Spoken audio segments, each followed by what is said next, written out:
করলে আজকে আজকে হেভি সুন্দর জিনিস, নতুন জিনিস। প্রথমে ভাত দিয়ে দিচ্ছি। আর কি রান্না করেছো? আজকে বৃষ্টির দিনে খুব একটা দারুণ জিনিস।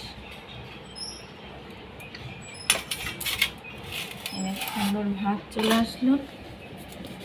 এই বাটিটাই কি সঙ্গে এই দেখো ইলিশ মাছ। বৃষ্টির দিনে তো জমে যাবে, তাহলে বিরাট জমে যাবে। এই দেখো কাঁচা লঙ্কার সাথে ও থাকবে না, হবে। তারপরে চলে আসলো এই যে, এটা কি ঝিঙের তরকারি? হ্যাঁ ঝিঙের তরকারি।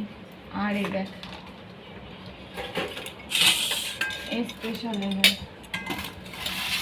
এটা কি? কচুরমুখী দিয়ে ইলিশ মাছ। বাহ, বৃষ্টির দিনে তো জমে যাবে পুরো একদম। দেখ পিসগুলো দেখেছিস, ও সেরা জিনিস।